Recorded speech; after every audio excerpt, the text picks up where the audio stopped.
Dans cette vidéo très attendue, Johnny Pacheco sort enfin du silence. Discret depuis plusieurs semaines. Il explique pourquoi on le voit moins, ce qu'il traverse réellement et comment cette situation impacte son quotidien. Entre vérité, fatigue, pression et incompréhension, il ouvre son cœur sans filtre. Aujourd'hui, il revient ensemble sur ses révélations et sur la réalité qu'il vit derrière les caméras. Bon visionnage. Et chers camarades, je suis M. Koukounion Christ Yvon, dit M. Johnny Pacheco Antonio. Et je fais cette vidéo aussi parce que le peuple de Côte d'Ivoire se pose des questions. On se demande où est Johnny. Et je reçois des pléthores de messages, des gens qui s'inquiètent de ma situation. J'aimerais vous dire que je suis fondamentalement touché, profondément ému par tous vos gestes. Le fait de m'écrire et de demander à Johnny comment tu vas, on n'a pas de tes nouvelles, nous sommes inquiets, etc. m'a profondément ému, m'a profondément touché. Et j'ai compris que au-delà des 4 murs qui m'entourent, j'ai des frères et des sœurs quelque part. Et que ceux pour qui j'ai mis ma vie en jeu, ces personnes-là n'étaient pas des personnes égoïstes, n'étaient pas des personnes méchantes, mais en réalité étaient des personnes qui m'aiment et qui prient pour moi.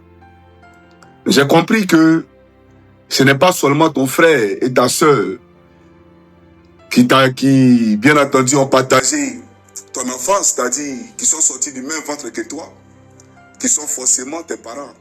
Dieu m'a donné beaucoup de parents. Donc, chers amis, c'est ce que je voulais dire d'entrée de jeu. Vos messages m'ont vraiment ému. Et c'est avec beaucoup de chagrin, avec beaucoup d'amertume, que je me voyais dans l'incapacité de vous entretenir, de vous parler. D'aucuns auraient pensé même que Johnny Pacheco a laissé la lutte. Il n'en est rien. Il n'en est rien. J'ai été coupé de tous mes canaux de communication. Je n'ai pas Facebook, je n'ai pas TikTok, je n'ai pas YouTube. Et cela a été fait avant même les simulacres d'élection, ce qu'ils ont appelé élection, parce que nous tous, nous savons que ce despote, ce dictateur des lagunes, Alassane Draman Ouattara, a été désavoué par le peuple de Côte d'Ivoire. Et donc, on m'a coupé de tous mes canaux de communication pour ne pas que je m'exprime et pour ne pas que véritablement je participe, bien entendu, à la chute de ce pouvoir dictatorial. J'ai été beaucoup touché. J'ai été beaucoup intrigué. Et c'est en prière et en esprit que je partageais bien entendu la douleur du peuple de Côte d'Ivoire. Par moments, il m'arrivait de pleurer. Il n'y a pas de honte à le dire. Il m'arrivait de pleurer lorsque mes camarades téléchargeaient des images pour me les envoyer. Des vidéos, parce que comme on voit des liens Facebook ou des liens TikTok, je ne peux pas les regarder vu que je n'ai pas de compte. D'accord? Et du coup, qu'est-ce que je pouvais faire? C'était de demander à ces derniers-là de télécharger les vidéos et de me les envoyer. Mais j'ai été beaucoup peiné. J'ai été vraiment touché dans mon amour propre. Et je me suis retrouvé par moments seul, en train de pleurer pour la Côte d'Ivoire, en train de pleurer pour mes frères et sœurs qui sont tombés.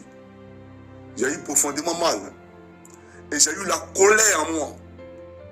Une colère que je n'ai jamais exprimée depuis que je suis né. En tant que fils de Dieu, je savais que je péchais. Parce que cette colère-là, envers Alassane Draman Ouattara et envers cette armée qui était en train de traumatiser, tuer le peuple de Côte d'Ivoire, je n'ai jamais exprimé cette colère depuis ma naissance. Donc sachez que ce qui vous arrive m'arrive à moi. Ce que vous traversez, je le traverse aussi. Et donc, peuple de Côte d'Ivoire, voilà ma situation. J'ai plus de canaux de communication. C'est-à-dire, si quelque chose m'arrive, quelque part dans un endroit X ou Y, je ne peux même pas faire live pour dire aux gens, voilà la situation. Vous comprenez? Donc, ça, c'est en ce qui concerne mes canaux de communication. Maintenant, sur le plan juridique, Alassane Draman Ouattara veut ma mort et ma peau. Il a demandé à ce que je sois extradé en Côte d'Ivoire. Je suis traqué au plus haut niveau. Je suis traqué au plus haut niveau. Même jusqu'au jour d'aujourd'hui, les gens continuent d'écrire à mon épouse, d'écrire à son travail, c'est-à-dire là où elle travaille, ses amis sur Facebook. Ils continuent d'envoyer des messages à ses amis sur Facebook pour dire que celle qui travaille avec vous là, elle est mariée avec un terreau. Voilà la réalité. Persécution, persécution et persécution sont mon quotidien. Et quand je sors, on dirait un film western, parce que je suis permanemment en train de regarder autour de moi pour ne pas être surpris. Pas parce que j'ai peur, non, pas du tout. Mais je ne vais pas laisser mes enfants au filet, parce qu'ils ont besoin de moi. Moi, je n'ai pas peur de mourir, parce que je suis chrétien. Et je sais que la vie auprès de Jésus-Christ est 1000 fois meilleure à la vie sur terre. Donc, je n'ai pas peur de partir. Mais comment mes enfants le comprendront? C'est ça. Et même les grandes personnes, lorsque nous perdons quelqu'un, nous sommes touchés. Vous comprenez? À plus forte raison, les enfants. Mais pour un chrétien, moi, je n'ai pas peur de mourir. Mais pour vous dire que ma vie de tous les jours est un parcours de combattant. Parce que je suis dans l'obligation de regarder constamment autour de moi. Dans un temps hivernal, parce que tout est blanc dehors, la chaussée, elle est glissante. Et tu dois te protéger toi, protéger ta famille. Mes camarades m'ont proposé d'aller au Burkina. J'ai dit non, que je ne pouvais pas y aller parce que aller au Burkina, c'était donner raison à Alassane Draman Ouattara devant ceux qui devant, comment on appelle ça, les autorités finlandaises, devant qui il m'accusait. Parce que à ceux-là, il est venu dire qu'avec ces pays limitrophes de la Côte d'Ivoire, j'ai concocté des plans pour déstabiliser les institutions de la République. Comme si en Côte d'Ivoire, nous avions une République. Donc aller là-bas, ce serait dire que Draman a raison. Et que voilà, les pays qui sont alliés à la Russie, qui est votre ennemi là, voilà, c'est maintenant là-bas qu'il est allé pour déstabiliser, pour mettre à dessein son plan inavoué. Donc j'ai refusé, j'ai décliné l'offre. J'ai dit que je n'y allais pas. Je préférais encore rester dans un pays où, même sur le territoire finlandais, mais dans un endroit X, outre que là où je suis, de façon à pouvoir voir au moins mes enfants. Parce qu'ils ne méritent pas ça. Je ne peux pas me détacher de mes enfants. Vous comprenez? Donc je peux aller dans un endroit outre que là où je suis, de façon à ce que même si ce n'est pas continu, je vienne souvent voir mes enfants. Donc je ne peux pas aller comment on appelle ça, au dehors de la Finlande. Et puis, je préfère avoir affaire à Alassane Draman Ouattara que d'avoir affaire au pays qui m'accueille. Parce qu'avoir affaire au pays qui m'accueille, c'est avoir affaire à l'Union européenne, c'est avoir affaire aux États-Unis, c'est avoir affaire, en somme, à la communauté internationale. Je préfère que Ouattara mente sur moi que de donner du crédit à ce qu'il dit aux autorités finlandaises pour dire qu'en réalité, tout ce qu'il a dit de moi est la vérité. Donc j'ai fui. Non, je ne suis pas quelqu'un qui fuit. Non. Je ne suis pas quelqu'un qui fuit un combat. Donc j'ai décliné cela.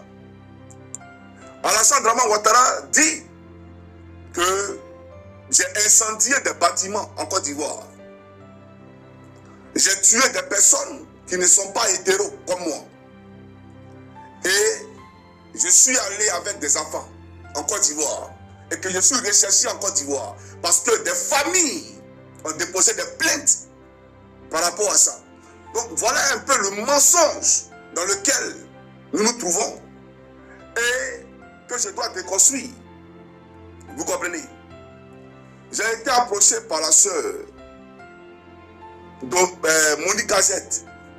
Son message m'a beaucoup touché parce que de tous ceux qui font les vidéos, elle est la seule qui m'a approché pour me dire, frère, je ne te vois pas sur les réseaux, qu'est-ce qu'il y a?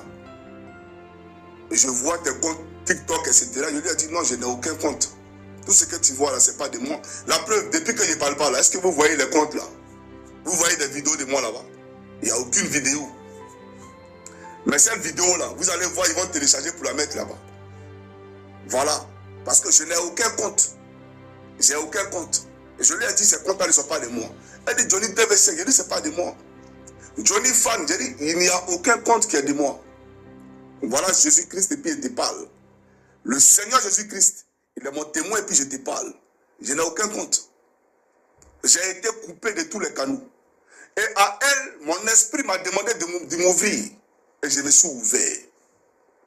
Et je lui ai expliqué les difficultés auxquelles je faisais face. Pas que je n'arrive pas à manger. Parce que je vois les militants du RDR qui sont en train de gesticuler, qui sont en train de jubiler, festoyer, sous prétexte que Johnny est à terre. Je vois ce charlatan qui se fait appeler pasteur, qui a fait campagne pour le RDR, dit que lui, c'est lui qui nous a mis à terre, moi et le prophète Elipada.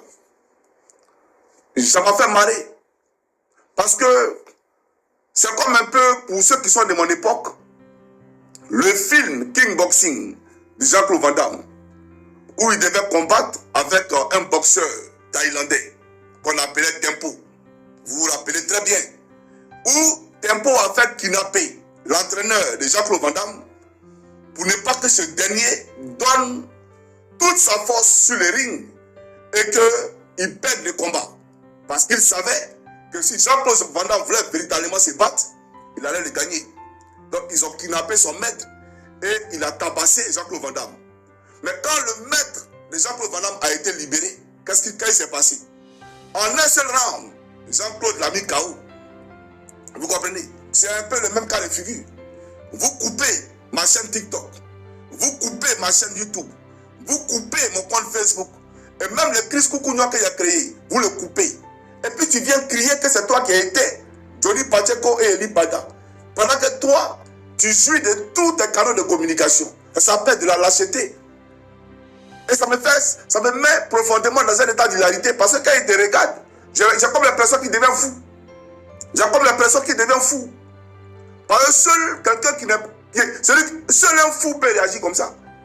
Quelqu'un qui n'a pas d'adversaire. Et puis tu dis que c'est toi qui nous as été. Tu nous as été comment? Lorsque toi-même tu es venu affirmer que vous avez dit à YouTube, à TikTok, à Facebook, et que j'ai été tagué, affiché comme un terreau.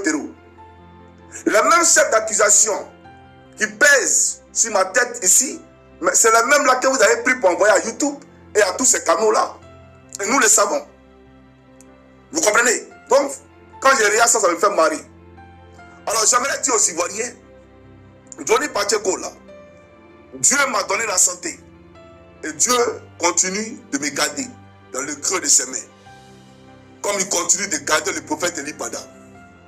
Mais j'aimerais vous dire que Alassane Dramane Ouattara a lancé un mandat d'arrêt international. Je vous présente ici, vous allez voir. Un mandat d'arrêt international contre le prophète Elipada. Vous allez voir. Et il a fait convoquer tous les membres de son église. Il a fait convoquer tous les membres de son église. Pour vous dire que nous ne sommes pas dans du jeu. Et que le pouvoir d'Abidjan est dans une velléité, une démarche de nous tuer, chers amis. Voilà, dans une démarche de nous tuer. Voilà. C'est l'image que vous voyez ici, devant vous. Je ne sais pas si vous la voyez. Voilà. C'est l'image qui est là. Le pouvoir d'Abidjan est dans une démarche de nous éliminer. Voilà. Ils ont fait convoquer le pasteur de l'église du prophète Elipada.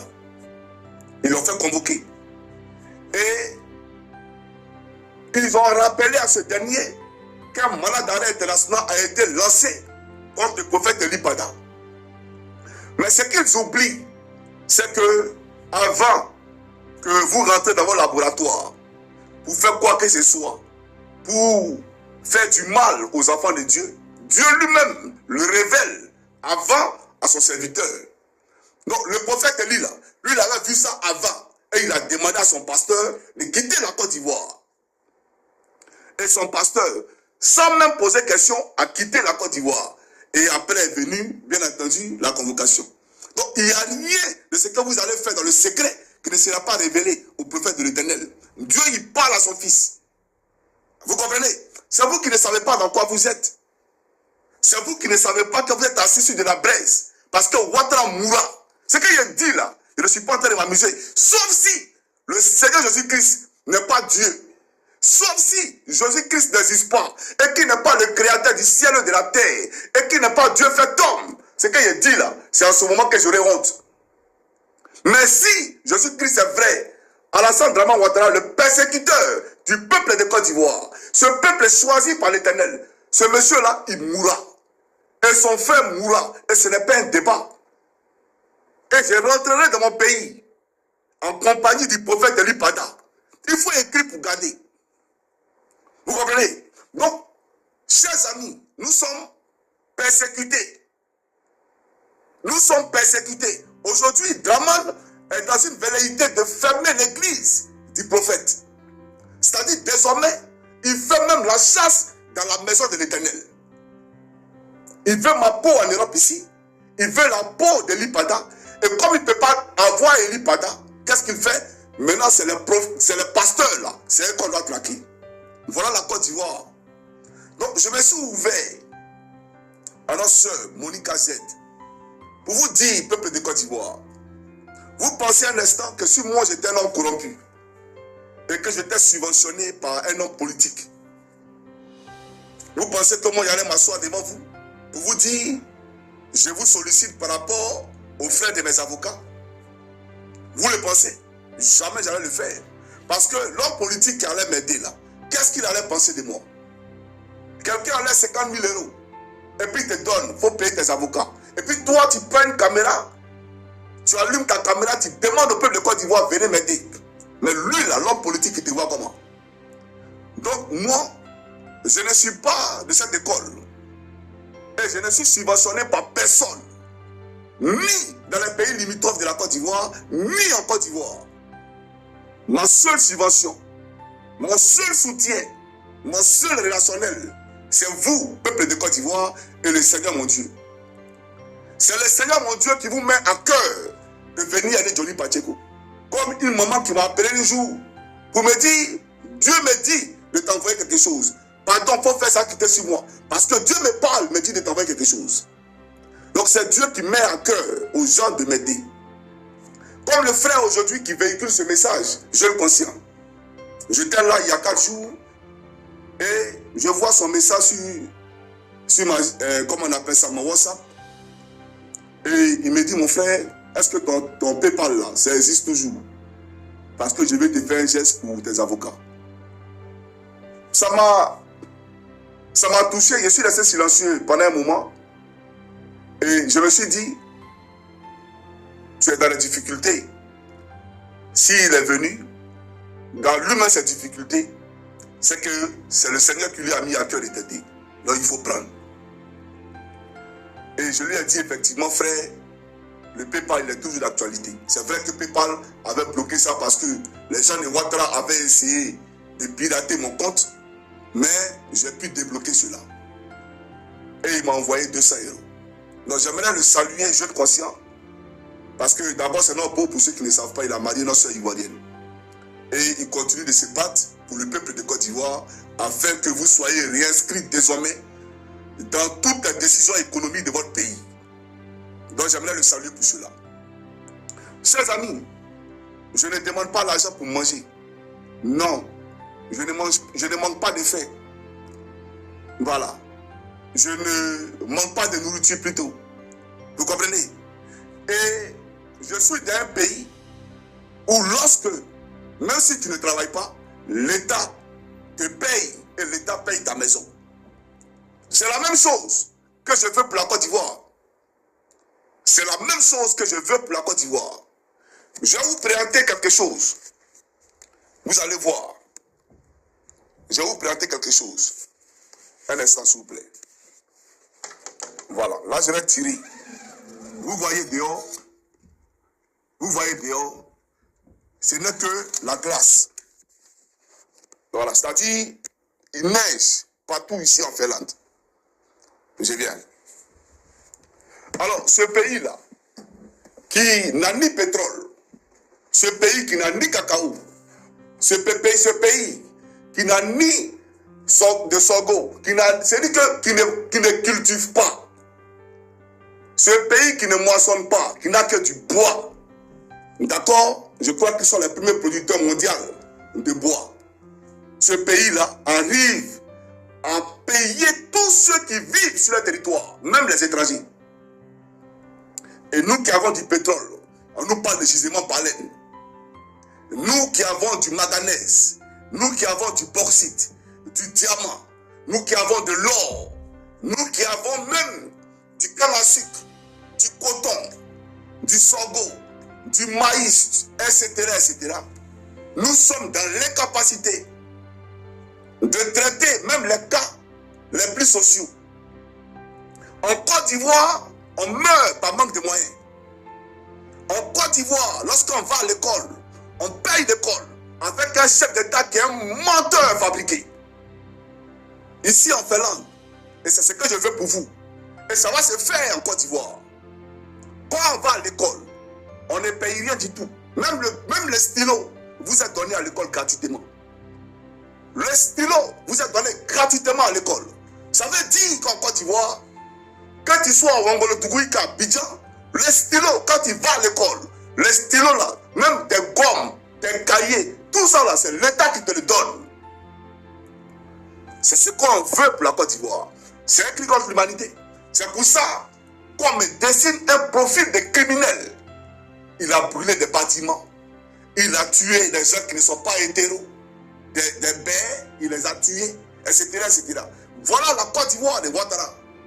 Du mensonge, là où je fais la promotion du bonheur du peuple de Côte d'Ivoire.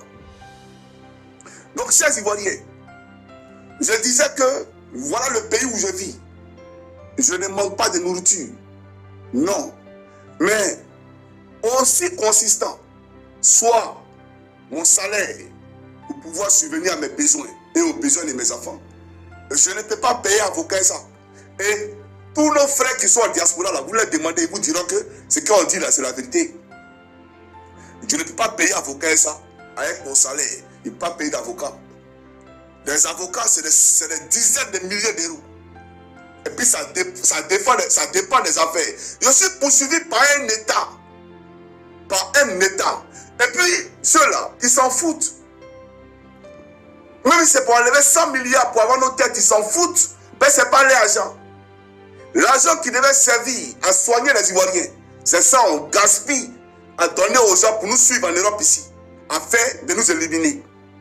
On paye des gens par jour, on paye leur hôtel, leur transport, on leur donne des passeports diplomatiques pour nous suivre, afin que nous soyons éliminés.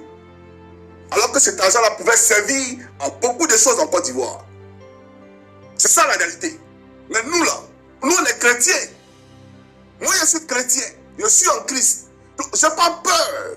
Et même si quelqu'un tire 6 mois, mais lui il va devenir caillou sur la terre ici.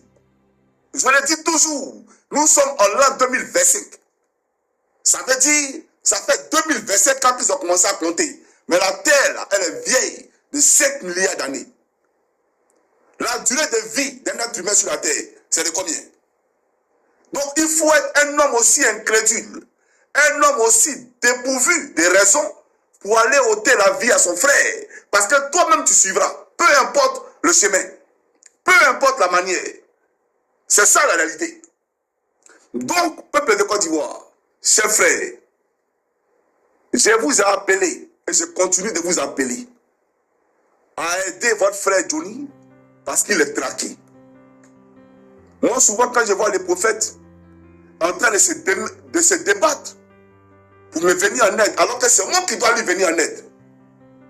Mais lui, il est en train de se débattre parce que je suis dans une situation. Mais il me l'a dit, le Seigneur ne permettra pas à Alassane Dramane Ouattara de prospérer dans ce qu'il est en train de faire. S'il y a quelque chose, il me dira. Vous comprenez? Mais aujourd'hui, je suis dans une situation où je dois faire face à une justice. Et puis, vous savez, quand je regarde aujourd'hui ma situation, je ne vois pas seulement la main de Ouattara.